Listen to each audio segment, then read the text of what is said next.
Good afternoon, everyone. We're going to call to order the Striped Bass Board.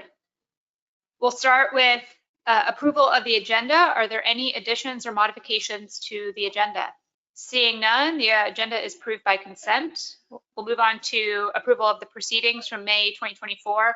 Are there any edits to the proceedings?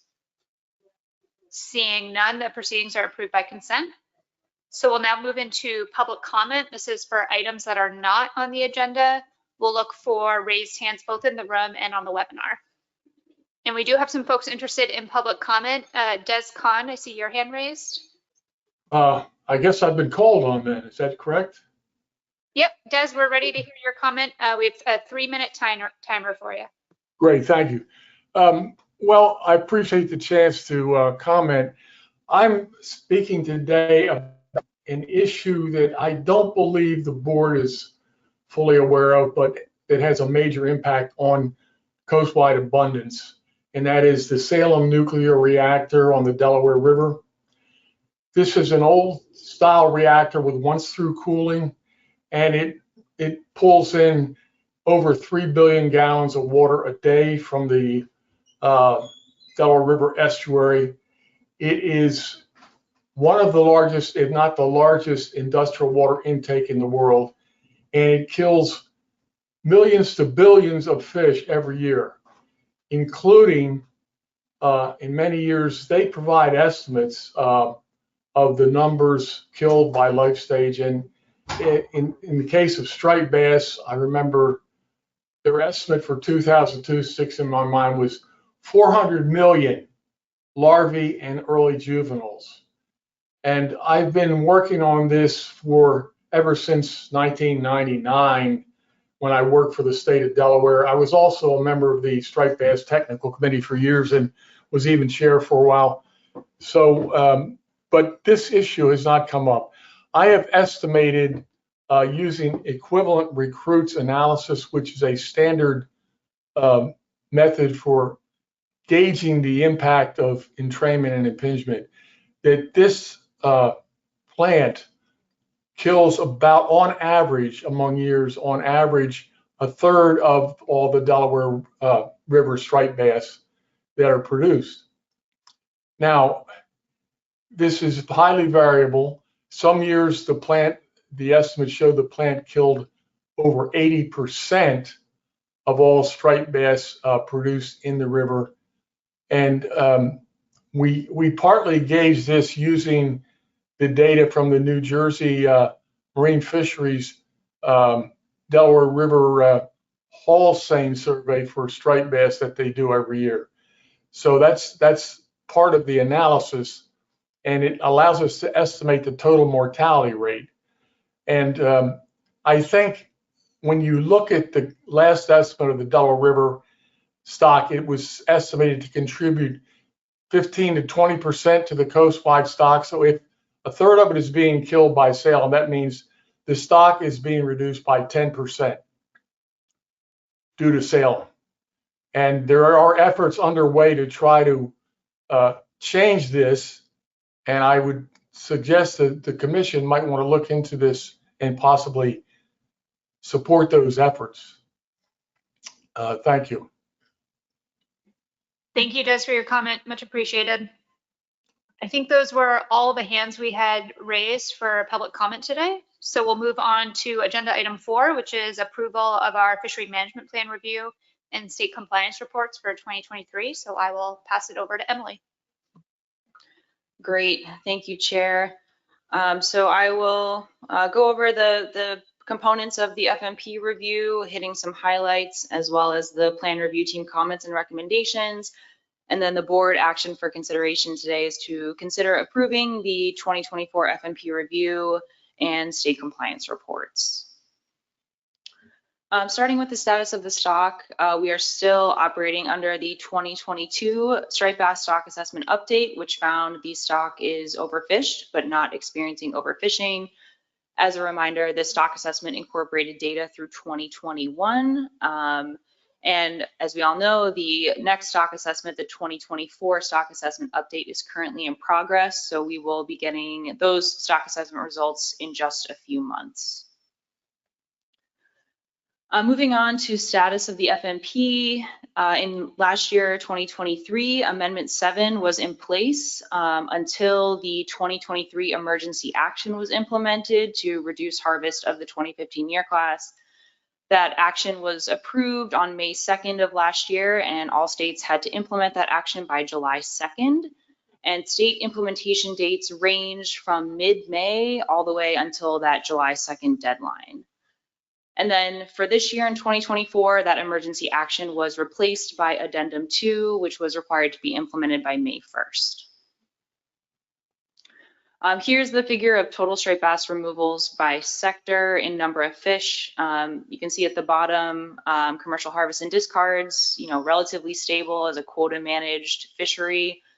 And then in the green is recreational harvest and the purple is recreational release mortality. At the end of the time series, you can see that spike in 2022 and then a decrease we saw last year in recreational removals. So in 2023, total striped bass removals across both sectors was 5.6 million fish. This is about an 18% decrease from 2022 removals. You can see on the screen here the proportion of removals by source of mortality. So as in recent years, the commercial sector accounts for about 11% of the total mortality. And then the recreational sector accounts for about 89% of those fishery removals. As far as the commercial fishery, last year in 2023, harvest was estimated at about 4.2 million pounds. This is very similar to harvest in the previous year, 2022, only a 2% decrease by weight. And then as far as commercial quota utilization, in 2023, the ocean utilized about 74% of the quota. Again, that underutilization of the ocean quota is due to the lack of availability of striped bass in North Carolina waters, as well as the 4 states that do not allow commercial fishing. But all of the states that do allow commercial fishing in the ocean region used almost all of their quotas, between 94 to 98% of their quotas. And then the Chesapeake Bay used about 84% of their quota in 2023. Overall, neither the state quotas in the ocean nor the Chesapeake Bay quota was exceeded. For the recreational fishery last year, harvest was estimated at 2.6 million fish. This is a 24% decrease from recreational harvest in 2022. About 26 million fish were released alive. With our 9% release mortality rate, we assume that 2.3 million of those fish are assumed to have died.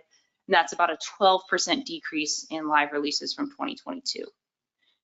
When you look at these trends by region and by mode, you can sort of pick out a few things the PRT wanted to highlight. So in 2023, we saw a larger decrease in harvest and directed trips in the ocean as compared to the Chesapeake Bay. The PRT noted, this was likely partly due at least to the emergency action, which had more of an impact in the ocean than the bay with that 31-inch maximum size limit. When you look at private and shore harvest, those modes decreased pretty similarly, both in the ocean and the Chesapeake Bay. When you look at the for-hire modes, there was a larger for-hire decrease in the ocean region and actually a slight increase in for-hire harvest in the Chesapeake Bay. So in this year's FMP review, the PRT included a breakdown of recreational harvest by wave. The PRT anticipated there might be some questions or interest in considering the potential impact of the emergency action in 2023. The PRT, obviously caveats that not only is harvest and catch impacted by the emergency action, but also by changes in fish availability, effort, etc. But nonetheless, here are the wave data. So you can see for wave 4 and wave 5, in particular in the ocean, you saw pretty significant decreases in harvest in 2023 relative to 2022. For the Chesapeake Bay, we saw a pretty big decrease in wave 5. And again, the PRT notes that there are several factors that contribute to the level of harvest in both sectors. Again, we have year class availability. Those 2015s pretty available to the fishery in 2022 and 23. And then of course that emergency action in 23 to reduce harvest. Angler behavior, overall stock abundance, whether the fish are available near shore, all these factors contribute to the changes in harvest. Another point from the FMP review is the recruitment trigger. So the Amendment 7 recruitment trigger is if any of the 4 juvenile abundance indices used in the assessment fall below 75% of the values from our high recruitment period for 3 years, then we have to use the low recruitment assumption when we're calculating our reference points. So the recruitment trigger has been tripped, I think, the past 2 years. It has been tripped again. We reviewed the 21, 22, and 2023 JAI values, and we had 3 states that tripped the trigger. So what that means is the 2024 stock assessment update will continue to use that low recruitment assumption. Again, we did use the low recruitment assumption in the 2022 assessment, so it will be continue to be used in the 2024 assessment. Here on the screen, I know it's pretty small, but are the 4 JAIs used in the stock assessment. In the top left corner, you have the New York Hudson River. The top right is the New Jersey Delaware River. You can see circled in red is what tripped the trigger. Bottom left is the Maryland JAI. You can see 5 years of recruitment below the trigger level, and then the Virginia JAI on the bottom right also tripping the trigger this year.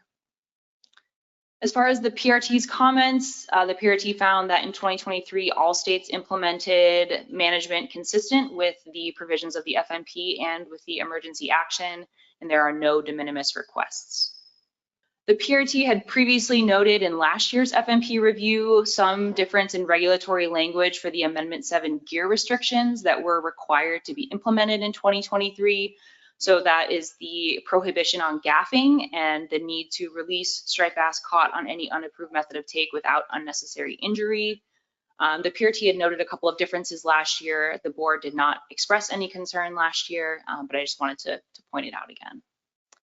And then as far as PRT recommendations, the PRT just continues to emphasize the importance of commercial tag accounting, and the PRT recommends that we continue to follow up with states as needed.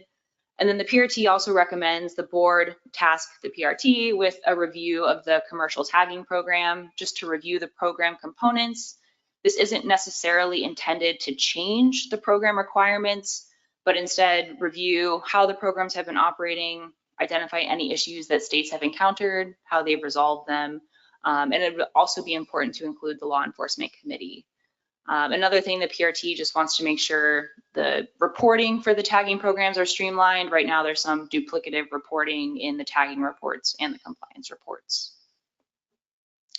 And then one additional comment, the PRT continues to leave this in the FMP review just to highlight it, that the New York spawning stock monitoring in the Hudson does not provide an index of abundance. This was identified as a high priority recommendation in the last benchmark, but I think it could be considered potentially in the next benchmark. So that's it. I'm happy to take any questions. Thank you very much, Emily. Just a programming note. I was told that Captain Newberry, you had raised your hand as we were transitioning to the FMP review for public comment. If we have time at the end of our agenda today, I will look to you for your public comment, but for now, we're going to continue on with our agenda. So we'll see, are there any questions for Emily on the FMP review? Emerson Hasbrook. Yeah, thank you, Madam Chair. So maybe I missed it in the presentation, but what was it that triggered the PRT to ask the board to task them with review of commercial tagging program? Were there some issues with that? And then I have a follow-up. Thank you. Thanks, Emerson. There weren't any specific issues, just that the PRT, realized in the past few years that it's been over a decade since the commercial tagging program was implemented, and states have had various issues come up that they've been able to resolve, with that sort of the reviewing how the program has been going, and also sort of giving states a chance to collaborate could be beneficial. Thank you. So then, are you looking for two separate motions from the board, one to task the PRT and another to approve the review. Madam Chair, how do you want to proceed? I'm ready to make either or both motions. Thanks, Emerson. We don't need a motion for the tasking, so if that is the will of the board, we can indicate that that's a task for the PRT and the law enforcement or some members of the law enforcement committee. I would just note we have a really busy October ahead of us, so I want to set expectations on timing, but I don't think this is something we would try to address ahead of the annual meeting. So if anyone has concerns about tasking the PRT with the tagging program, I think now would be an opportunity to speak up. But Nicola, I had seen your hand. You can comment on something else. Thank you, Megan. I was just going to lend my support for the PRT to undertake that as time permits, recognizing that that staffing and state resources to do that are less of a priority than the assessment and any lead up management action to it. Great, thanks, Nicola. Any other questions? Yeah, Mike. Thank you, Madam Chair. I was curious, I think the last slide that was presented referenced the fact that New York is unable to, or the work that they do in New York is not a relative abundance index. So what would be required? I mean, what would have to happen for them, for the state of New York to have an index that would be identified as an abundance index or relative abundance index? I think the issue with the New York work is that it is a tagging program, so it's focused on tagging those spawning fish, and as a result, there's not really a systematic design. So it's basically you go out and you try to find the fish to tag them, and so you can't really use it as an index of abundance. I think there's potentially some, statistical work that the TC could maybe look into to see if we could standardize it a little from that side. But I think the flip side would also then be working with New York to actually transition that, if they were so inclined, to a formal statistical design survey and not sort of the more opportunistic tagging approach that it is right now. Marty, would you like to comment on that? Yeah, thanks, Madam Chair. I think to that point where Katie mentioned, New York's intent to work with academic partners to use that data from our tagging with the spawning stock to develop that index of relative abundance, for the spawning stock in the Hudson River. So that is our intent, and we would hope to have that ready for the 2027 benchmark. Thanks, Marty. Not seeing any other hands, we'd be looking for a motion to approve the FMP review and state compliance reports. Mike Luisi, do you want to read that motion in, please? Sure. Move to approve the Atlantic striped bass FMP review for the 2023 fishing year and state compliance reports. Great. Motion by Mike Luisi. We have a second from Emerson Hasbrook online. Is there any objection to this motion? Seeing none, the motion is approved by unanimous consent. So we'll move on to agenda item number 5, which is considering initial recommendations from our work group on the recreational release mortality. And I want to just give a shout out to Chris Batsavage, Nicola Meserve, Marty Gary, Adam Nowalski, Mike Luisi, Dave Sikorsky, and Max Appelman. It's been a really great work group so far. I appreciate the time you guys have taken to work through a pretty difficult topic. We're going to look to Chris Batsavage, who's been chairing that work group, for an update. Thanks, Chris. Thanks, Madam Chair. Let's go ahead right into the presentation and go to the next slide, please. So just a quick background. This work group was formed by the board at their last meeting to discuss recreational release mortality issues. And there's 4 tasks that the work group was given to look at, and that's just quickly go through them again, is to review the existing non-targeting closures, including effort and enforceability, review the Massachusetts DMF study and other hook and line studies to evaluate gear restrictions, identify stock assessment work to inform our discussion on recreational release mortality, and to consider public scope and on measures to address release mortality. Next slide, please. Yeah, as Megan mentioned, here's the roster of work group members. Yeah, so just won't repeat them again. Next slide, please. Just a kind of timeline of where we are now versus a couple months ago and where we're going. I already mentioned that this all started back in May. The work group held meetings in June and July to primarily discuss the stock assessment and public scoping tasks. That's number 3 and 4. Of course, today we're providing our initial recommendations to the board on the stock assessment and public scoping tasks, and also for board consideration of the work group's recommendations.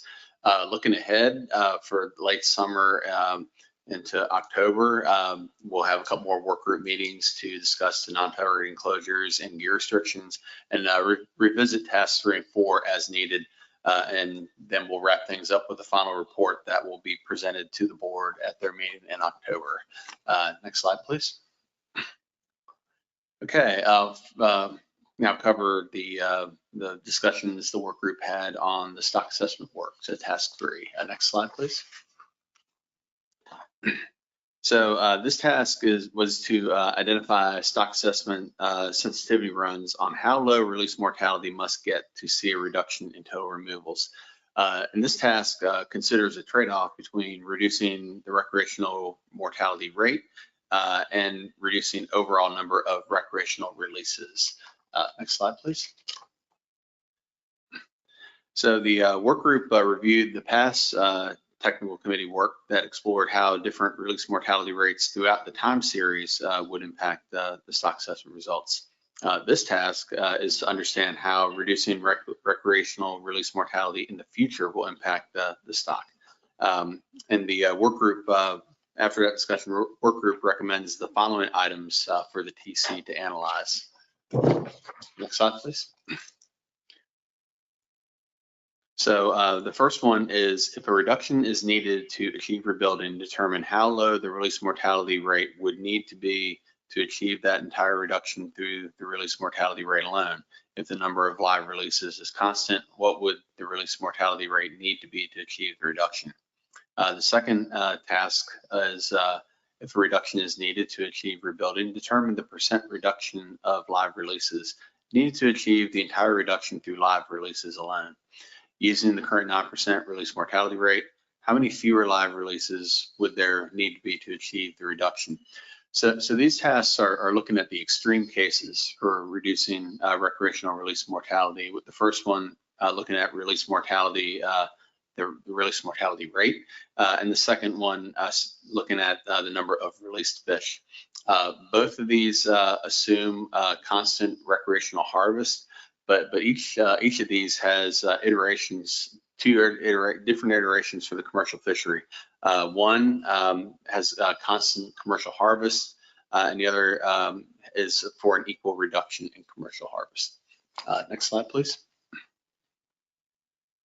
The third item that we're asking the TC to look at is, if a reduction is needed to achieve rebuilding, determine the % reduction in number of live releases needed under the current 9% mortality rate, assuming there is an associated reduction in recreational harvest due to no targeting closures. So this assumes a no targeting closure will reduce harvest and live releases. The TC will need to determine how best to quantify release reductions during no targeting closures. The work group recommends TC input on the timing of the no targeting closures, and like the other tasks, this one will also have iterations, 2 iterations for the commercial fishery, one with a constant harvest, and another with an equal reduction in commercial harvest. Next slide, please. Okay, and the fourth item that we're asking for TC to look at is to identify the trade-offs of implementing no targeting closures at different times of the year with different assumed release mortality rates to help inform when and where implementing no targeting closures would result in the highest reduction. Factors could include water temperature and salinity, which with the assumption that the release mortality rate is higher when the water temperature is high and the salinity is low. The work group understands that reductions from the target enclosures depend on where and when they occur, so TC guidance would be very helpful for this task. Next slide, please. So just to sum things up for task 3, the work group recommends tasking the TC as described to address these things during the ongoing 2024 stock assessment. Okay, next slide, please. Okay, next I'll cover the work group's discussions on public scoping. Next slide. So just a reminder, this task is for if the board considers taking action by a board vote instead of an addendum, if the upcoming stock assessment indicates additional reductions are needed for stock rebuilding. Next slide, please. So the work group supports an online survey approach to get public input on the different issues regarding recreational release mortality. But we're concerned that conducting the survey prior to October isn't going to give us enough time to have a well-developed survey to roll out to the public.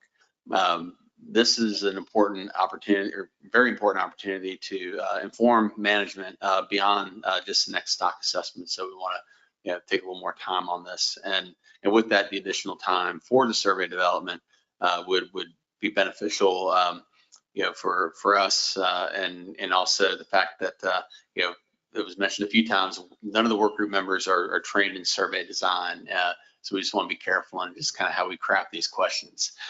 So with that, if we could, we would like to consult with the Commission's Committee on Economic and Social Sciences, their membership, maybe look at potential external survey experts, and also look for industry input from the striped bass advisory panel. Next slide, please. Based on these concerns and considerations, the work group recommends the board extend the timeline for the public survey on release mortality. The survey could be conducted soon after the annual meeting, which could inform board action later in 2024. If we were to do this, it would require a special meeting for the board, or the survey can be conducted in 2025. The board could still take action without the survey results if the upcoming stock assessment indicates a reduction is needed. So I won't do a full stop on what we're thinking about possibly doing after we get the assessment.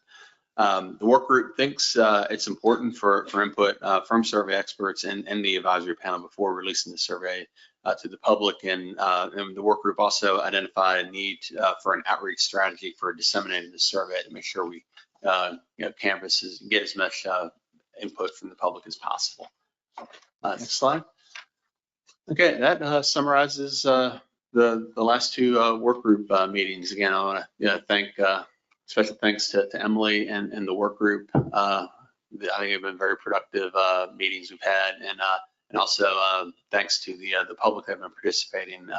We provide some opportunity for the public comment, and they've had some very helpful comments to kind of guide us along the way. So thanks. Thank you very much, Chris, and thank you for chairing the work group. So we're going to start with any questions for the work group. We'll talk about their recommendations on the stock assessment, sensitivity runs, and public scoping next, but we'll just start with questions. Okay, no questions. So we'll go to their recommendations. We'll start with the stock assessment sensitivity runs. We have 4 sensitivity runs that the work group is recommending. So this would be an opportunity if folks have modifications or additions, deletions to that list to let us know. If not, then we will work to task the TC and SAS. Okay, great. So we were gonna collectively task the TC and SAS with those 4 sensitivity runs, and we look forward to seeing that at the October meeting. So we'll move on to the public scoping and the development of a survey. We have a work group recommendation to take a little more time to develop that survey. I think it would be helpful if folks around the table have thoughts on whether that survey should be ready to go by the October board meeting. If sometime in 2025 is okay, that might help prioritize the workload of staff and the work group members as we move forward. So are there any thoughts on the timing of the survey? Or if folks are still interested in a survey, that would be helpful to hear as well. Yeah, Jay. Yeah, thank you, Madam Chair. I think, I agree, you know, I think I agree with, what was in the report. I think, so the benefit of having that would have been to get some, like, we have some standard things we think about with respect to what we can do to decrease, release mortality, but, it would have been good to get, I don't know, like larger scope on that, like get some ideas maybe we haven't heard yet.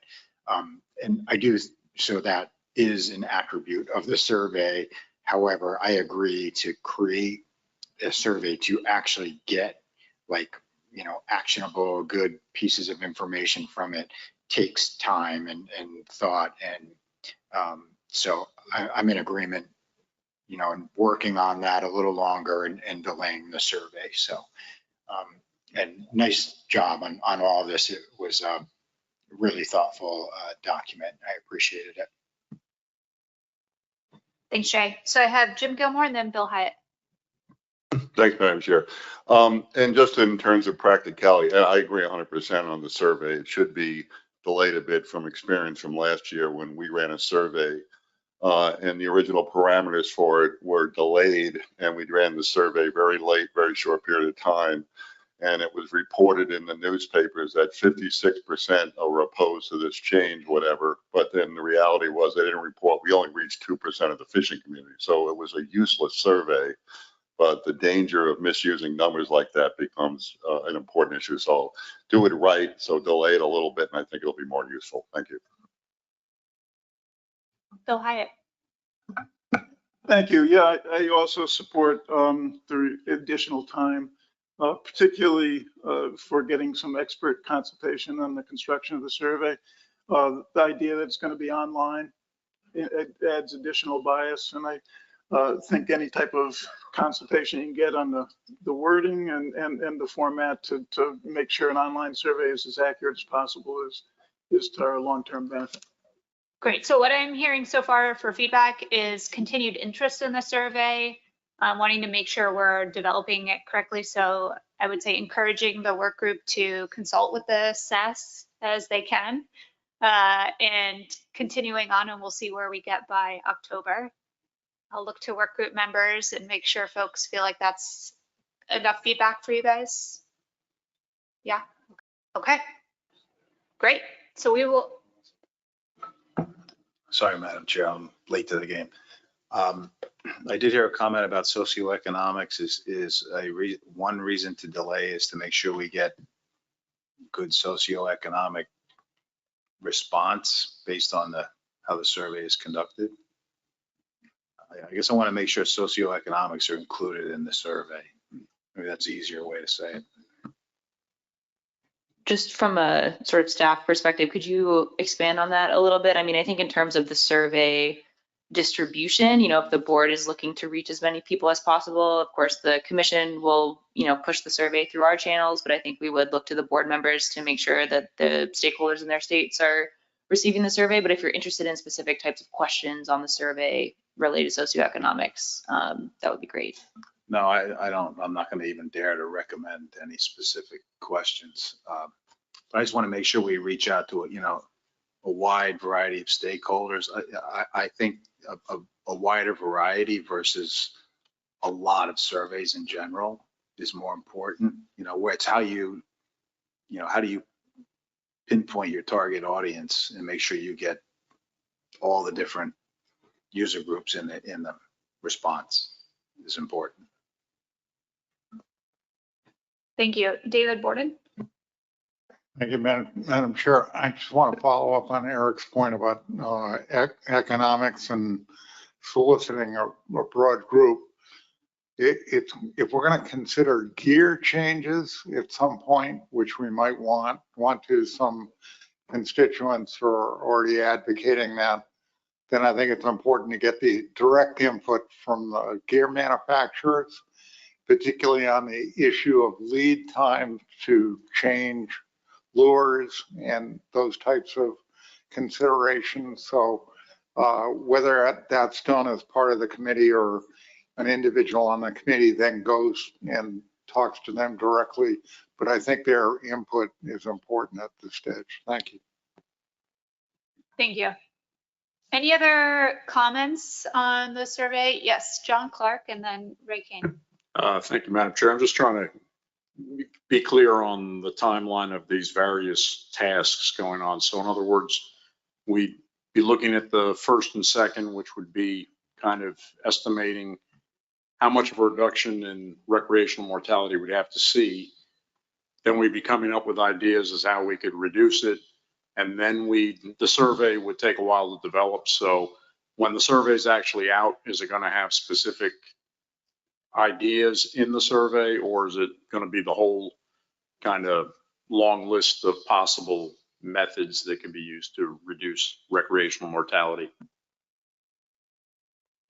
So I can start the answer, and work group members feel free to jump in. But I think because the survey is not directly tied to a management document with management options, it'll be a little bit more general, trying to encompass, recreational release mortality as a whole, including, a list of potential ways to address it. And I think also asking for feedback from the public on ways to address it. So it won't be, option A, option B, option C. It will be more general. Ray Kane? Madam Chair, this has to do with Emily's presentation, so I don't want to take you off track, but if I could get this question out. On tasking the TC under number 2, you close it out. The working group recommends 2 iterations for each scenario, one with constant commercial harvest and one with an equal reduction for commercial harvest. What are the thoughts about that? I mean, commercial fishermen just took a cut of 7%. So can you give me some background why you'd be tasking the TC with this once again?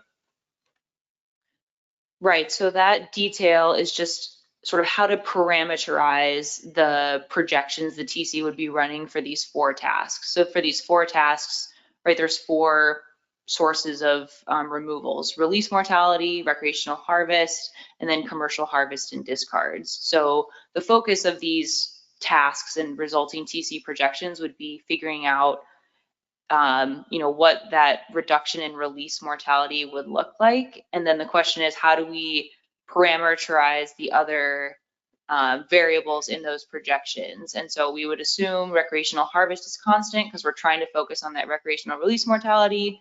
And then the point about 2 iterations for the commercial fishery, one assuming, constant commercial harvest, and the other assuming an equal reduction in commercial, is just getting to the fact that the board has had discussions before about how to split reductions, which we'll get to in the next agenda item as well. But I think that just covers all of the bases. So it would provide sort of a range of results as far as those scenarios. So it's not a specific management option. It's just different ways to parameterize the projections. Thank you. Okay. Last call on any comments on the survey. Otherwise, we'll have the work group continue working. We've gotten some feedback on things to consider. And I've also heard feedback just on the work group calls that I do think we want to keep this manageable for the public. So just want to set expectations on all the topics that we can cover in a survey and still be effective. And I am hearing we have a member of the public that wants to comment. We're going to keep trucking along here on our agenda. But if we do have time at the end, I will go to a member of the public. Okay. Next, we have agenda item number 6, an update on the 2024 stock assessment and board guidance. So I'll turn it over to Katie Drew. Great, thank you, Chair. So I will be presenting on essentially a quick update of where we are with the assessment, and then turn to you guys for some a request for guidance on some of the things that we're working on with this assessment. So in terms of the assessment update timeline, all of the data have been submitted, which is great. We are doing, in the period now, doing some initial model runs with input from the SAS as needed. September 4th to 5th, we'll be having an in-person TC and SAS meeting to discuss the final model runs and discuss potential management measures if a reduction is needed to achieve rebuilding. So after that meeting, we will finalize the report and have it ready for the board during the week of October 21st during annual meeting. So as you perhaps recall, Addendum 2 specified that if an upcoming stock assessment prior to the rebuilding deadline of 2029 indicates that the stock is not projected to rebuild by 2029 with a probability greater than or equal to 50%, the board can respond via board action, essentially by changing management measures via a vote to pass a motion as opposed to an addendum or an amendment. This is different from the emergency action process, but this was specifically written into Addendum 2 to allow the board to respond more quickly to a finding that the rebuilding had been delayed and additional action needed to be taken. So essentially what will happen is that in 2024, the assessment update will be presented at annual meeting in October. At this point, we will tell you stock status, so whether we are overfishing and whether or not we are overfished.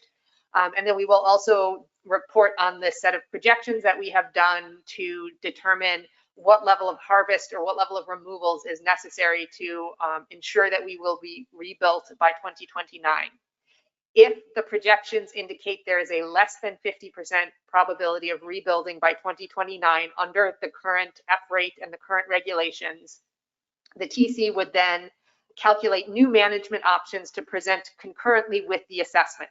So we would say, here's the percent reduction that we need in order to rebuild by 2029, and here are the options that will achieve that, so that the board can consider this all together and make a decision in October, as opposed to traditionally, we will generally present you with stock status and the percent removals, and then we would be tasked with developing options that you would review at the next meeting, and then et cetera. So in this case, the TC will come up with some options to present with the assessment if a reduction is necessary. And if a reduction is needed, the TC could consider quota reductions for the commercial sector and changes to the size, bag, and season for the recreational sector. However, keep in mind the range of viable recreational options may be limited. There is not a lot we can do that we have not already done on that front. So keeping that in mind, to ensure that the TC develops viable options for the board, we are looking for guidance on the following questions. So number one, how should any potential reductions be allocated across sectors? And number two, what types of recreational options should be considered? So in terms of how should potential reduction be allocated across sectors, I think some of the things we're looking for are things like, should all sectors take an equal percent reduction, or should one sector take more or less of a reduction? If you want unequal reductions, how do you want that split out? And so that kind of guidance we would like right now, because that will allow us to provide more concrete, more viable options for you. And then if the recreational sector can't achieve the required reduction exactly, so for example, if we need a X% reduction, but we can only get a Y% or a Z%, you're a little above or you're a little below, how should that difference be handled? So for example, if you would you allow the recreational sector to sort of undershoot that reduction and have the rest of it made up by the commercial sector? Would you allow or would you prefer that the recreational sector overshoot their reduction, that is, take a higher reduction, and then have the commercial sector take the same flat required reduction, or sort of the commercial sector then gets the leftover reduction and takes a lower reduction if the rec side overshoots their percent reduction? So this would be more on how are we allocating the reduction across the sectors. And then question two, what types of recreational options should be considered? So are there specific things that you want to see the numbers run for? So some things would be, we're interested in, I think, seasons. Obviously, that may be one of our few options left that has some flexibility. Is the board more interested in a no targeting or a no harvest type of closure? And then secondarily, is the board interested in maybe a moving or a non-fixed set a slot limit or a size limit to protect the 2018 year class for more years. So just the 2018 year class it was not as strong as the 2015, but it was above average, one of the few above average ones we've had in a while. And in 2025, when these measures will take place, they will be in the same position that the 2015s were in 2023. So they'll be 8 years old and entering that ocean slot. If we move the slot up to protect them in 2025, they're just going to move into it in 2026. So is the board interested in some kind of measure that would change over time to protect the 2018 year class for more years? Generally, when the TC has presented options, the board has put a lot of emphasis on management stability. And so we have presented sort of one option that does not change into the future. If the board is interested in revisiting that emphasis on management stability and would be more interested in pursuing maybe something closer to what was done during the original rebuilding plan for striped bass, where that size limit or that slot moved to protect a strong year class, now would be a good time for the board to request us to look into that, and we could consider that going forward. So those are the two specific aspects that we would like guidance on. And additionally, for additional recreational options, if there's something specific the board wants to make sure that we look at, now would be a great time for you to tell us. So I'm happy to take any questions, and of course, happy to take any guidance from the board. Okay. So I know those are some challenging questions, particularly in the absence of knowing what the assessment says. I also suspect there's some varying opinions around the table as to how to answer those. But I think we're going to just open it up and see what board members' thoughts are. I'm not planning to take any motions, and we'll see how the discussion goes. So Robert Brown, did you have your hand up? Yes, the commercial industry, I heard talk about possibly another reduction if it was necessary. We just took a 7% reduction. And on top of that 7% reduction, it wasn't given to us in time, and our quotas were already given to us on our tags for the year. And now we may possibly be facing as much as an extra 7% if we happen to go over that 7%. I don't think it's justified at this time for the TC to even consider the commercial fishery a reduction of any time at this time. The last reduction that the recreational had, they took a slot limit. A slot limit doesn't work because, number one, it causes more dead discards, and it also, they really didn't take a cut. They can go out every day that the season is open and catch one fish per person per day, and that has to be addressed. Thank you. Thanks, Robert. Next, I have Chris Batsevich. Yeah, thank you, Madam Chair. I guess just to be consistent with what I've said in the past is kind of how I think about reductions in general. I'm kind of more in favor of equal reductions for the commercial and recreational sectors, or at least close to equal, to account for potential recoupment. We know that the recreational catch is overall higher than the commercial, but the percent of commercial recreational in a given area kind of varies by state and by region. So I think that's important. And also how we've done reductions for the commercial fishery in the past, it's a reduction in quota, not in landing. So it's a little different than what we do where we're looking to reduce harvest or catch for the recreational fishery. In terms of things to look at, yeah, I mean, I think harvest season closures is kind of one of the last remaining things we have available to us. I think that should be explored, understanding that there still could be some catch and release fishing going on, which will result in mortality. But I think we've seen, at least in North Carolina, we've seen when we've had closed seasons or closed days for the recreational fishery, that there's less overall effort during those times. Where that's the case in the rest of the coast, I don't know.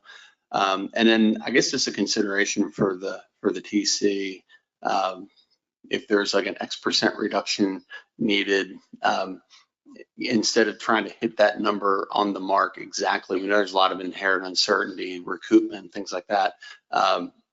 If the TC would, if they think it's prudent to recommend aiming a little higher than that to ensure that we actually get the reduction we hope, because we are running out of time with 2029 rebuilding not too far away from now. So, if we continue to fall short, we may not get to where we need to be by the stock rebuilding schedule. Thanks. Thank you. Next, I have Marty Gary. Thanks, Madam Chair. Question for Katie and a possible follow-up or comment for her. Katie, could you characterize for us at the board how the assessment model will be presented to us? And I guess I'll put it in this context. I'm getting personally a lot of questions about if and how the chasm of 6-year week year classes in Chesapeake Bay will be captured in this next upcoming assessment, or if it will be captured in the upcoming assessment. If those year classes are projected into the model, how far out do you take it? I guess we have a sense that we know, as you just sort of said, we have several year classes, 11, 14, 15, 17, 18, that are probably lifting our biomass toward that target rebuild in 2029. But then we have this dearth of year classes, these weak year classes coming in afterwards. And I guess really the question is, does the model that you're going to present to us in October going to capture part of that, all of it? And I guess if it is, and I'm curious if we have options, the board has options, ask the TC to see if we could capture some of that to better inform us. Thank you. Sure. So we'll have new information on recruitment through we will be able to include the 2022 year indices for a 2023 terminal year. We start our model with age 1, so we're sort of always a year behind on the recruitment. We will be able to use the 2023 value in the projections going forward. And so that period of weak recruitment will be encompassed, or it'll be folded into the projections through, I think right now we're very focused on 2029 as the rebuilding year. And so I think we will see that those strong year classes of 2015, 2018, 2014, and 17 to a lesser extent are supporting that rebuilding, but they will be replaced by even weaker year classes. And so that will sort of show the trajectory that if those year classes were average, we would probably be able to have would be rebuilding faster. But then when we get to 2029, that is when they are going to be sort of starting to fully mature. So the 2021 year class will be age 9, in 8 or 9 will be fully mature at that point in 2029. And what's coming behind them to continue to support that SSB is going to be those weaker year classes. And so I think we will be able to rebuild, or we'll be able to develop calculations to rebuild to 2029. And then the question of what happens after we rebuild is probably one that the board should start thinking about. I think we are thinking of 2029 as sort of the end goal, and it's an important goal. It's mandated by the FMP, but biologically, what's going to happen after 2029 is there's not going to be a sudden miraculous, even if there were a sudden miraculous switch was flipped and recruitment went back to long-term average, or the boom years, it's still going to take years for those strong year classes to propagate through the population. And so what happens after rebuilding, after we get to that benchmark, is definitely something the board should maybe start thinking about. If the board would like to start thinking about it during this assessment, we could extend our projection timeline a few years. So if we hit 2029, great, what's going to happen after that? Are we going to be able to continue at that level, or are we going to decline below the target again as the poor year classes come through and the stronger year classes die off? I think it's not clear, what that would look like from a fishing mortality or fishery perspective, but for sure, what we have sort of in the bank is not promising for being able to fish at the levels that we fished at during Amendment 6. So if the board would like to task the TC with maybe looking out beyond the rebuilding horizon, we could, obviously recognizing that that gets more uncertain as you go forward. But if the board would like to start thinking about that now, I think we could. If the board would like to make that a bigger focus of the next benchmark assessment, which we will have to start working on basically as soon as this assessment update is done, that could also be a directive from the board. Follow up, Marty? Just very quickly, thank you, Katie. That helped a lot. So I don't know how the board guidance would be out, but I think my concern is in October, the public sees that rising spawning stock biomass based on the way you characterized it, but doesn't see the longer range picture. So I guess my personal feeling is that I know the confidence intervals start getting a little bit, less favorable for pinning down specifics, but I'd like to see, I guess, another couple of years built into those projections. I'm not sure how the other board members feel, but I don't know if you need formal guidance on that in the form of a motion or something, but I'd like to hear how other board members feel about that as well. Thank you. Thanks, Marty. Next, I have John Clark. Thank you, Madam Chair. I agree with Chris and Marty about looking at all the recreational options. I would just like to add and disagree with Chris. I'd like to see, in terms of the sector breakdown, to do it proportionally also, to look at reduction where each sector would be taking a reduction based on the proportion of removals they are responsible for in the stock. And as long as we are looking at the rebuilding, I'd also, once again, be curious as to just where the rebuilding would look if the target was closer to the threshold as the reference point.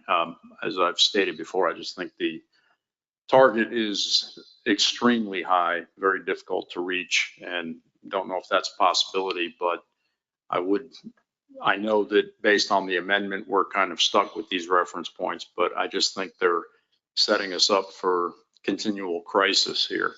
Thanks.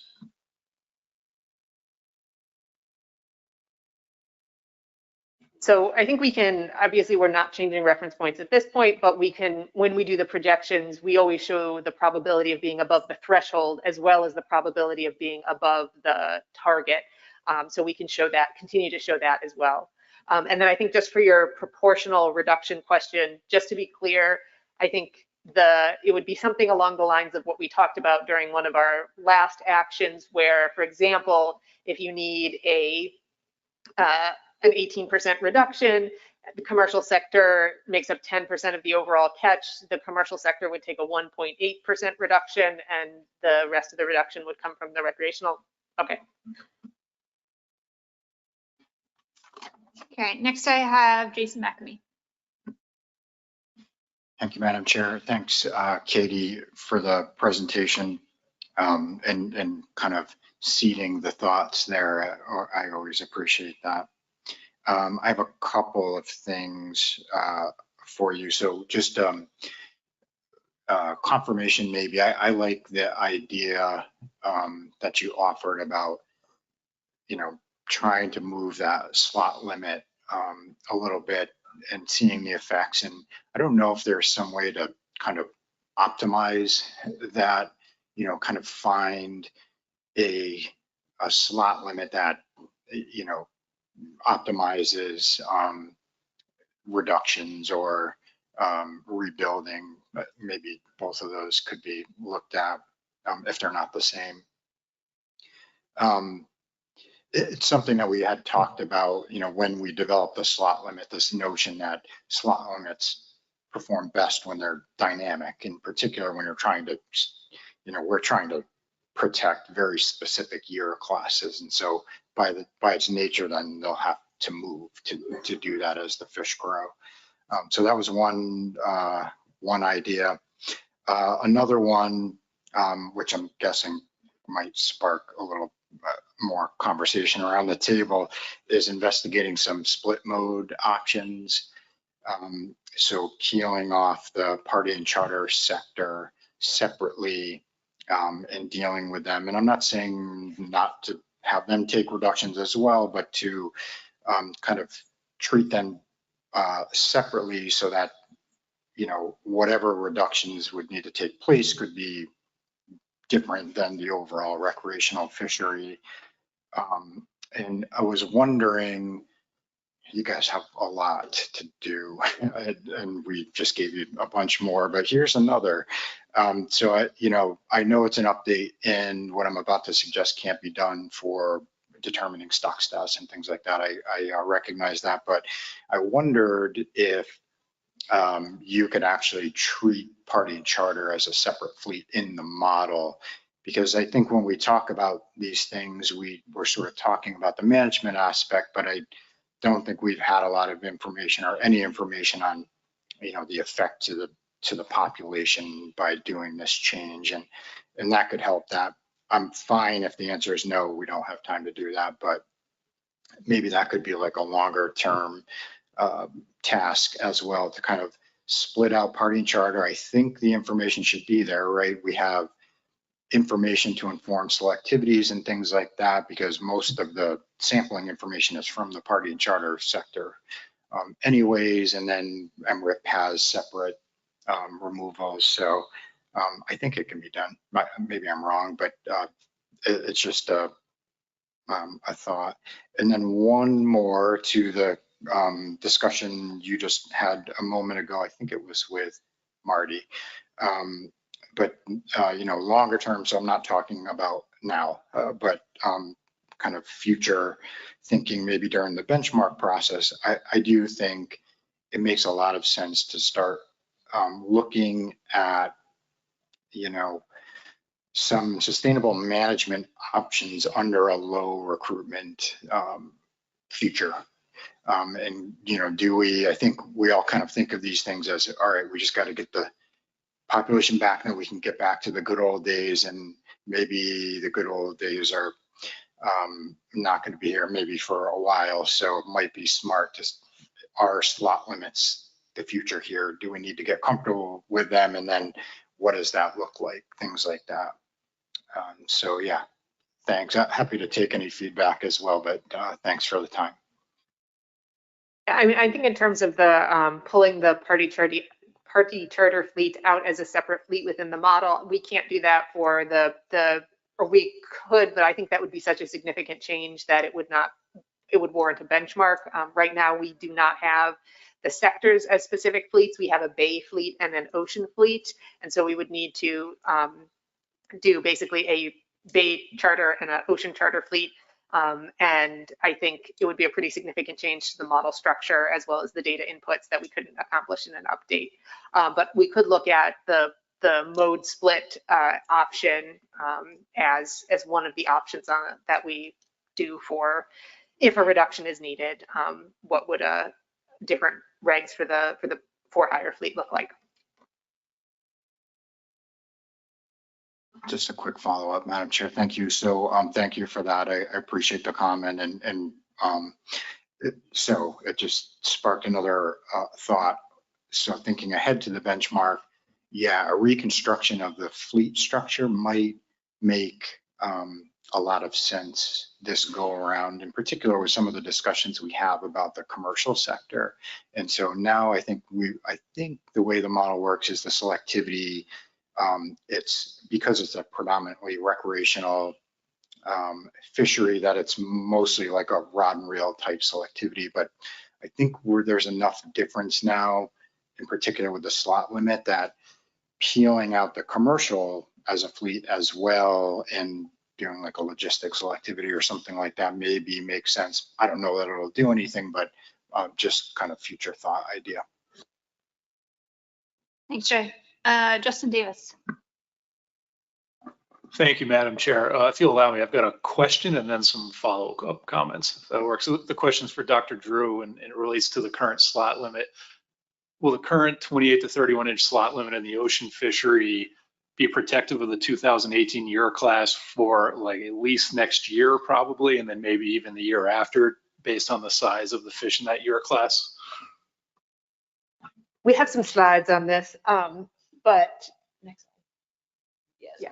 So, so this is basically the size distribution of the 2018 year class in 2025, 2026, and 2027 with the slot limit, the current slot limit on it now.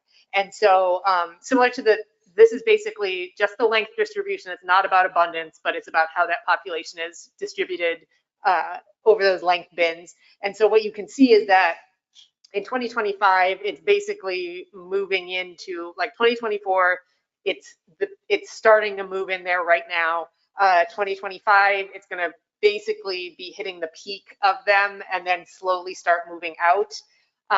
And so this is kind of where, so if we wanted to, if we were to adjust this slot limit in the hopes of taking a reduction, you know, one option on the table would be to move that up for 2025. But obviously, as you can see, as you move that up, they're just going to move into it.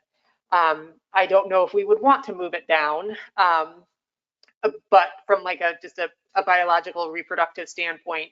But, you know, maybe the option is instead have a higher limit that continues to move with them as opposed to a single constant option. But basically, this is right now under status quo regulations. This is how that that 2018 year class will move through the slot in the next few years.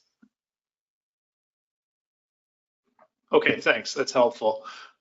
Some general comments on the various questions, you know, that were posed about what we should look at. The topic of how to allocate the reduction across sectors, I mean, that's been a topic of debate in the last 3 management actions we've done, and there's no way we're going to come to any kind of agreement today around the table about that, and I don't think we should really have the debate today. I think the best thing to do would be for whatever options the TC develops for us to consider in October, that we kind of have 2 sets, one if the commercial sector takes no reduction, and one if the commercial sector takes an equal % reduction to the recreational sector, because that at least sort of puts guardrails on it, and then we can, you know, potentially pick something in the middle. You know, I think harvest closures are the obvious option here, and I remember in Amendment 7, I think it was, we kind of had a suite of harvest closure options that we ultimately voted to take out of the document. I think that's what we need to return to and look to as potential options to adopt in October. I do remember that there was a lot of options in there in terms of regional splits and then also where to place those closures. So I think there's a lot of potential variation in there. And then especially if you're going to develop 2 sets, one for no commercial reduction, one for equal % commercial reduction, that seems like a lot of work. I don't know if it might be possible between now and October to put that information back in front of the board, even by email, and try to gather some input on what sort of regional splits people would be willing to consider. I remember that was a really tricky issue with those closures. Maybe that's possible. No targeting closures, from my standpoint, I still feel like those are an option of last resort. I would not be comfortable with adopting any sort of coast-wide no targeting closure option in October by board action without going through our normal addendum process, particularly because we're not going to have the benefit of any public scoping or public survey on that question ahead of that action. So that's just where I am on the no targeting closure issue. And the last thing I'll say is I'm totally in agreement with the idea of extending out the stock assessment projection timelines, maybe to 2034, to better show that impact of that big gap in the stock that's coming with that recruitment failure. Thanks. I think just to related to the point about the region, to emphasize, under our current Amendment 7, conservation equivalency is not allowed for these recreational options. So what we pick in October is what everybody is. There's a few limited exceptions in the Delaware Bay and the Hudson River and in Pennsylvania for a very limited, but otherwise what you pick for the bay and what you pick for the ocean is what everybody is going to be stuck with for the future. Thanks, Katie. So just so folks know, I have Doug Grout, then Nicola Meserve, Mike Luisi, and then Emerson Hasbrook. And then at the end of that list, I think we're going to assess time and see where we're at. So next I have Doug Grout. Thank you. I would like to agree with Jason McNamee that to look at some kind of method of optimizing the slot limit, whether it's a 3 or 5 inch slot limits. How can we optimize the reduction we would get from a slot limit? I'm certainly in favor of all sectors taking some kind of a reduction, not necessarily equal, but some kind of a reduction if we do have to take it. And the other concept I'm going to throw out here, and I'm not sure how the technical committee could address this, but there are many states that have, 5 weight fisheries, some even longer. There are other states, particularly the states of Maine and New Hampshire, that have less than about a 2 weight fishery, essentially 4 months of fishing. And so taking reductions out of from seasonal closures, if we're looking from seasonal closures, is a very difficult thing to get down to, depending on what kind of percentages we're going to have to get. And to be honest with you, when you look at New Hampshire and Maine's fisheries and how much they're contributing to the overall harvest, and whether harvest and catch and release fishery, they're very, very small compared to a lot of the major producer states. So if there's some way we can have some flexibility in seasonal closures when you have such a short season already, I would appreciate if the board could take that, or the technical committee could come up with something that would take that into consideration. Am I being clear about what I'm looking for here? Do you understand? So I guess, are you thinking of something along the lines of the regional approach that was proposed last time, where it's like states in these regions will close during, these specific weeks to actually, if you're closed during March, that affects you not at all. If you versus, when would you get the best reduction or an effective reduction according to the height of the fishery in different regions.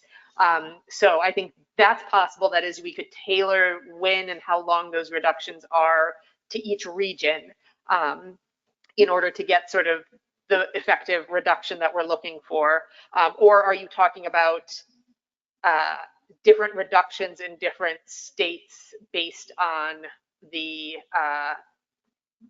the timing of your fishery? What you had come up with before for the previous regional reductions, the only ones that looked reasonable to me were the Maine and New Hampshire one. But even within that, because again, we have such a short season that fish are actually available to us, that, getting down to, you might have to take a week reduction someplace, and that's really, excuse my language, kind of a crapshoot when you pick it. And so the other aspect I'm looking at is, can different regions that have lower contributions to the overall mortality rate have less seasonal reductions, proportional reductions that they'd have to take. Those are my two concepts that I'm hoping might be able to get in there, but that might make things too complicated. But I mean, it would definitely be complicated, but I think there's a larger, it sounds like basically you're asking for your state to take a smaller reduction than other states, like in terms of, so if the required reduction is 18%, then you guys would ask to take a smaller reduction than that to, because it would require closing your season too long if you were to achieve an 18% reduction. And that's more of that's like, we're getting into like state by state allocation. So I think if it's, the TC could do it if you were interested in it, but I feel like we would need to be specifically tasked to look at that, and probably given some guidance on what constitutes, how much of a less of a reduction do you get to take versus other states. Next, I have Nicola Meserve. Thank you, Madam Chair. The issue that Doug just brought up and the seasonality of our fishery is, makes me think about how the comment that Dr. Davis made about no targeting closures being something that he wouldn't be comfortable doing, without an addendum. I think I put harvest closures in that as well. It's just such a complex item that I struggle to see the board being able to take an action without an addendum and public comment on that process. But I actually had a question about the projections for Dr. Drew. So there's going to be an assumption made about the 2024 catch, and those projections that'll, of course, incorporate our management measures that were implemented this year in them. I'm wondering what type of assumptions the TC will make about catch in future years out. We talked about how the 5 years of poor recruitment are going to influence the abundance and the spawning stock in those projections, and as numbers decline, what kind of assumptions will be made about recreational catch and catch in total, but recreational catch in particular. We know it's not a one-to-one linear response of angler effort to abundance. Thanks. So, right, for 2024, we'll be using sort of our best prediction of what catch is going to be under the new regulations for 2024. And so we'll incorporate sort of the expected reductions from the actions taken into 2024. The Striped Bass Technical Committee also has a work group that is working on trying to do a better job of predicting total catch, total removals under different management scenarios, under different abundance scenarios into the future. So something like the recreational demand model that's been developed for some mid-Atlantic species, but more tailored to striped bass, probably not as fancy because we're just starting work out on this, but something similar of trying to predict what catch will be, taking into account the actual abundance and how that affects effort or availability, as well as, different management approaches. So rather than, we'll look at our sort of constant suite of like constant catch, constant F as well, but we'll also be trying to develop some better projections of what we think catch could be based on what we've seen in the past. Mike Louisi, you're next. Thank you, Madam Chair. I want to thank you for allowing the board the opportunity to provide input to this process, to the TC. We're going to be sitting around this table in October. It'll be in Annapolis. We'll be having this discussion again. And as much as I appreciate all the thoughts and comments, I think it's clear to me. These are complicated issues. And earlier just this afternoon, an hour and a half ago, we kind of came to the conclusion that even something as simple as a survey requires a little extra thought and time to prepare in a way that's going to be meaningful. I think that, and I agree, and I had a running list in my head with all the people who have spoken about what I agree with them on, but I've lost that since it started. That was a while ago, but I do agree with a lot of what's been said. I think the proportional reductions, whether they're recreational or commercial, I think is something to consider to bring back into the fold. I like the idea that Jason brought up about the sectors and possibly exploring some type of split mode options for moving into the future. What I find to be challenging, and I'm sitting here thinking, okay, over the last hour, we've heard a number of really good ideas, but in reality, in October, if the board decides to move forward with something, it's going to have to be pretty simple. And nothing that I've heard today is very simple. And even some of the things that I would assume to be simple there's comments regarding seasonal closures that may be more challenging than what I have the background and knowledge to understand.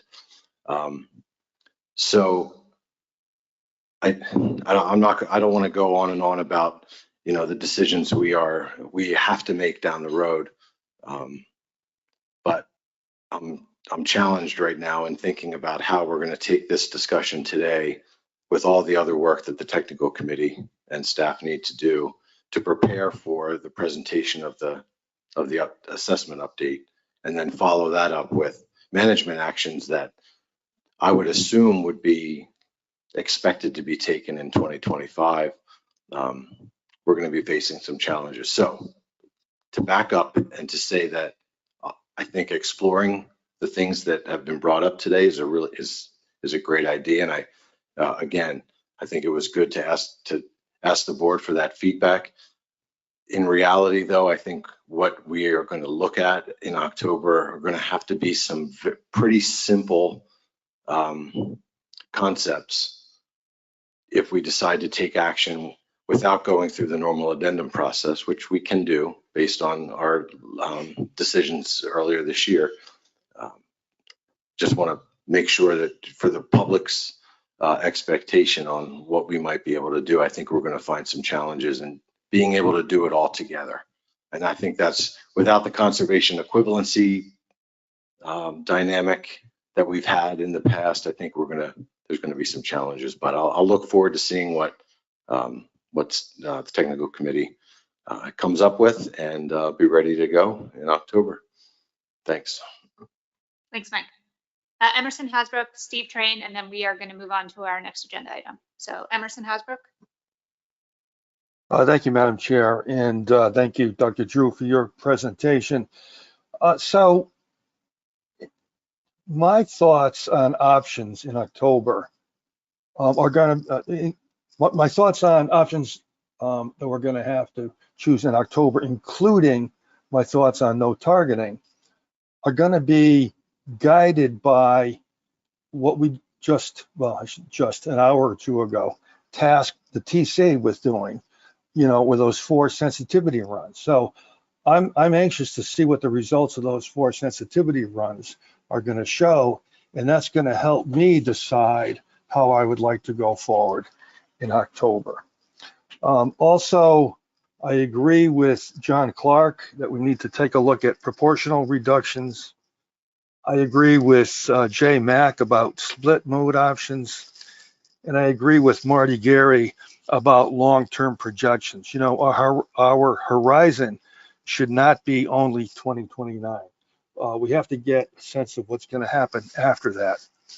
And then I have a process or procedural question, and that is, can we both take action in October if it's warranted, take some action in October if it's warranted, as well as initiate another addendum at that time for perhaps some options that are a little bit more complicated? Thank you. Thanks, Emerson. Yes, the board can take action via board action if the assessment shows the stock has a less than 50% probability of rebuilding. And of course, the board can always initiate an addendum. Okay, Steve Train, and then David Borden has assured me it's very quick. Thank you, Madam Chair. I'm good. Everything I wanted to say has been said. Thanks, Steve. David Borden. I'll be very brief. Emerson raised the issue of targeting and non-targeting, and so my question is, has the enforcement committee ever reviewed the experience that some of the states have had with that, Maryland?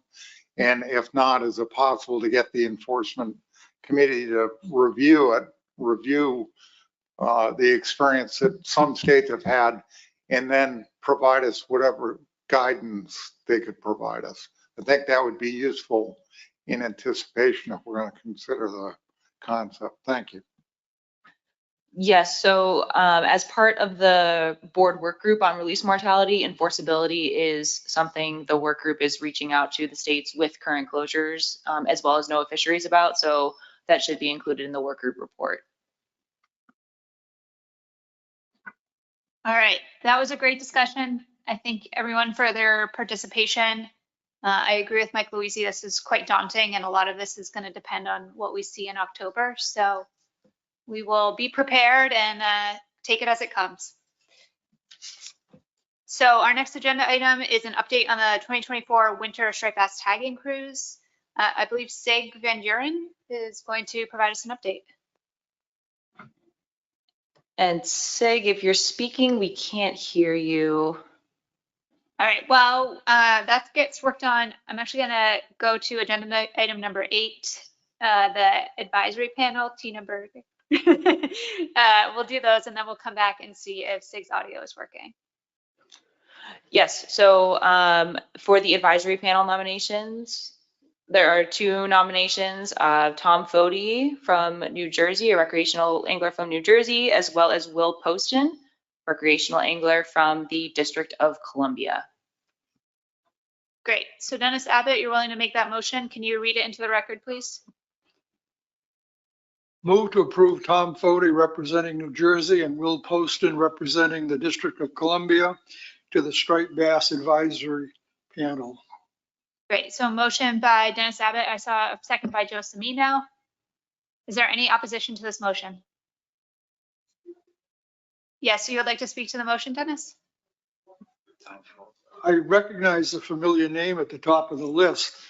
I'm sure that he will be able to add a lot to the advisory panel, and I'm sure they will enjoy his presence there. Thank you, Dennis.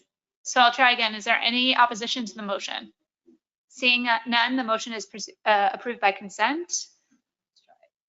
All right, we're going to try Sig's audio again and see if we are able to hear.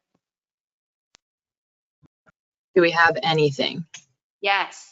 Awesome. That was really weird. I didn't really do anything to fix it, so apparently it just decided. Okay. So today I'm going to talk about the Striped Bass Cooperative Winter Tagging Cruise. To get everyone on the same page, Maryland Fish and Wildlife Conservation Office, North Carolina DEQ, and then Maryland DNR coordinate and carry out the Atlantic Striped Bass Cooperative Tagging Program, which targets the offshore winter migratory stock. These surveys began as trawl surveys from 1985 to 2010 and switched to a hook and line survey in 2011. This year, in 2024, I acted as the U.S. Fish and Wildlife coordinator for the survey, but our coordinator position will switch over to our new database coordinator and biologist, Victoria Lisi, for 2025 on. So we can go to the next slide. This is the 13th consecutive year of offshore hook and line striped bass tagging collections. Captain Ryan and the Midnight Sun crew, fisheries staff, and volunteer anglers carried out a total of 12 surveys from January 15 to February 6. Trips launched from Virginia Beach on January 15, 16, and 22. The team departed Virginia Beach and fished up the coast as they traveled to Ocean City, where staff fished from January 24, 26, and 27. And then the Midnight Sun would make its return to Virginia Beach to target rockfish on January 31, and then February 1st, 2nd, 4th, 8th, and 9th. Poor weather conditions prevailed throughout our season, and it delayed the initial start date set for January 1 and reduced consistent public reports of migrating fish. Some public reports we received on striped bass came from New Jersey and mostly the Chesapeake Bay. On January 24, our team collected 39 fish and tagged 38 of the 39 while fishing offshore of Ocean City, and all remaining trips did not yield fish. Since 2011, the ASMFC has caught 8,601 fish and has tagged 8,439 of these fish over the course of 136 survey trips. And we can go to the next slide. This slide shows the movement of tagging trips beginning in 85 with our trawl surveys and going on to the hook and line surveys. Unfortunately, they do not have the year displayed, but I just want to draw attention to this northern movement of our surveys to find fish. This tagging program is the only program that targets and tags the overwintering offshore migratory stock of striped bass, excluding the crew of the Midnight Sun, but including our data collection and fish handling team. About 75 anglers signed up for fishing slots over the course of the season. Not all of our anglers were able to attend fishing trips due to weather cancellations and other factors. And we can move on to the next slide. The total cost incurred by Fish and Wildlife Service for this year's tagging survey was $3,916. This total included boat trips, boat fuel, travel for employees, coordinator salary, Fish and Wildlife Services gas, and then supplies. The $35K of NOAA provided ACF CMA funds covered the cost of the hook and line survey. However, this left Fish and Wildlife Service to cover all the other costs incurred by the MD FWICO related to the management of the coastwide striped bass, horseshoe crab, and sturgeon tagging databases. The cost to run those programs is around $36,000 in supplies, postage, etc., but does not cover any of the staff salary. And I just have one more slide next that shows a breakdown of the hook and line survey sites versus the trawl sites. And with that, we can start discussions. Thank you very much, Sig. So Marty Gary had actually requested this be put on the agenda. So Marty, I'll you if you want to make any comments, but the funding for this has always been year to year. So I think we wanted to flag this for the board just so folks are aware of the data that's being collected. Marty, do you want to comment? Thanks, Madam Chair. And I think everybody around the table knows I've been a pretty strong advocate for the continuity of the survey. So I'll ask the obligatory question, Katie, because I know I've asked you before. Could you characterize the value of this now? It's pushing toward a 40-year data set for us. Thank you. And I might have one follow-up. So this information is not currently used directly in the assessment. I think it is our goal for the next benchmark assessment to be able to use these tagging data from this program and from the state tagging programs more directly into a more spatially structured model, or potentially incorporate it. We do the estimates of total mortality during the benchmark process from these surveys. And so I think we haven't fully recognize the potential benefits of this information, and we've been held back by our modeling framework, but we continue to develop that, and hopefully we will be able to more fully utilize and leverage these data in the assessment going forward. I think it's not fully clear yet from our analyses, what is the value of the winter tagging crews on these offshore mixed populations versus the state specific tagging programs that also continue, but it is, as Sig pointed out, kind of a unique data set or a unique timing of when those fish are tagged and what we're able to get from that going forward. So hopefully that's helpful. Thanks, Katie. And I'll just simply say, we have this discussion every year. Usually it's in October as we approach the deadline to determine whether or not we have the funding to go forward. And again, it's a data set that's pushing toward 40 years. Only data we collect on the wintering grounds, which as we saw in Sig's presentation has dramatically changed. Not only are the fish further north, but they're further offshore. So I just put it out there. I'm hoping instead of having the conversation every year and pleading to see if we can somehow come up with the money, we as a board somehow, all of our collective partnership, we could figure out a way to fund this. And I guess my next step is we don't get that is I'll start a GoFundMe campaign and everybody can contribute. So I'll turn it back to you, Madam Chair. Thanks, Marty. And I would encourage folks to discuss this between now and October. If folks want to call, let me know. I'm happy to set one up if that would be helpful. Any other burning questions or comments? No? Okay. I did say I would provide Captain Newberry an opportunity for a quick public comment at the end of our meeting today. Captain Newberry, if you are on, I will give you 2 minutes for your comment. And Captain Newberry, if you are on, can you please raise your hand? Okay. With that, I think we are at other business. Is there any other business before this board? Otherwise, I look for a motion to adjourn. So moved by Ray Kane, second by, I think Steve Train raised his hand. Thank you.